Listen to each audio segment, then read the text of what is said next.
Hey guys, what is up? AwesomeTheSauce here. Hope you guys are great. Today we're gonna be talking about something that actually was breaking news within my stream chat. That's right, your boy's a part of it. But honestly, this has a lot of people buzzing. I think it's something that a lot of people are gonna be talking about, so I thought I'd talk about it in my video too. A few days ago, Rapbeard, a dev on Wizard101, said in my chat that they are looking into active zero investment options to upgrade raid gear for level 160. Now, it's a very, very fancy way of saying that we will be able to upgrade our level 150 raid gear to level 160 so that raids do not become obsolete. That means that a wand like this, it gives 9 pierce and 20 damage at level 150, which is miles beyond the Lemuria gear, miles beyond, you know, the Caramel gear. It's not even close. This is going to get an upgrade when Novus comes out, and it's going to basically be, I assume, a level 160 version with probably a little bit more pierce and a little bit more damage. And when Rapbeard says zero investment, I'm going to just assume that it means that you put in a little bit of Azot. I assume there's going to be like a crafter in the guild that you're in that lets you basically just craft the upgrade. Now, this has a lot of ramifications, so I want to talk about it. There's some pros and cons as usual, but I definitely feel like this one will have a lot of people talking. Let's talk about the good news, right? When you go out of your way to, like, you know, get the raid gear, right? The hats, the robes, the thames, the rings. When you go out of your way to do that and it becomes obsolete after months of grinding, I definitely feel like that's not a fun feeling. And at the end of the day, I don't think there should be a reason to not reward hardcore combat, especially the people that won these raids. Some of them, like me, we've been doing raids dozens and dozens of times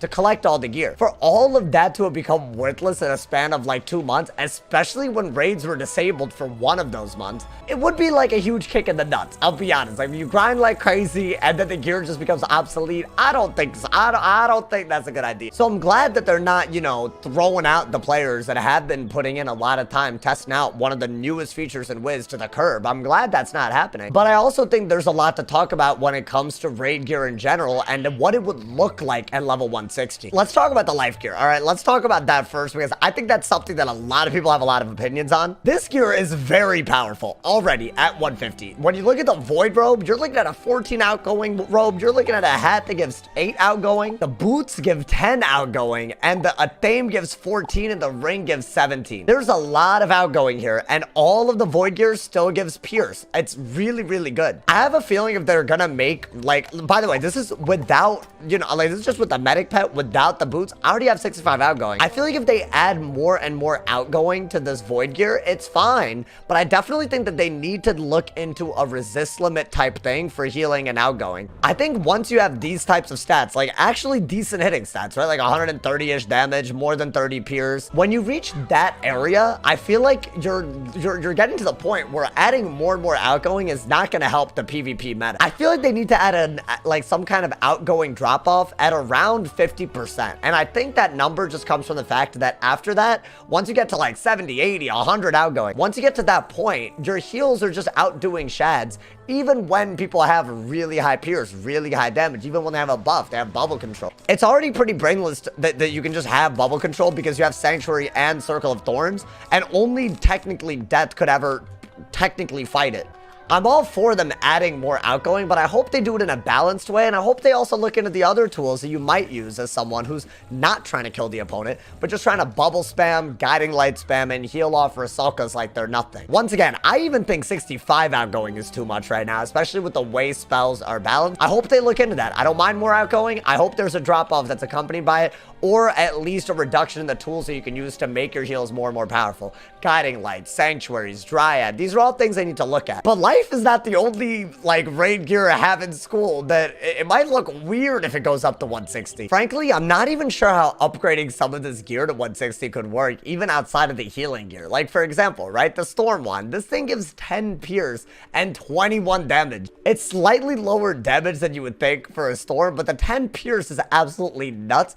And if they were to upgrade this and give it, what, 11 pierce and 22 damage, something like that, you're looking at a wand that's just like, it's like a free pierce blade and a free blade. That's like a D-Lance kind of wand at that point. As good as this gear is, and as happy as I am that they've made gear that you can farm for and really grind for, I hope that upgrading this doesn't create huge disparities when it comes to main world gear and regular gear, because I'll be honest, for PvP, if you have an 11 pierce wand and there's nothing even close when it comes to main world drops, you're never really going to farm for that that gear at all. Maybe that's their intention, but I do think this would be very on the precipice of OP. So I hope that they think about Pierce as well. My concerns about Pierce and outgoing aside, I actually think that the fact that you can farm for level 150 gear and then just be ready to have 160 gear the second live realm drops, I feel like that resembles some kind of a shift in how gear works in Wizard101 in general. Depending on how often these raids come out, which I have a feeling they're going to come out the summer before every new world. If that's how they do it, then we have a new way to farm gear and be ready for an update before it even happens. This is probably good news in the long run, but I think this really, if you're going to make raids that relevant, then I do think they also need to accompany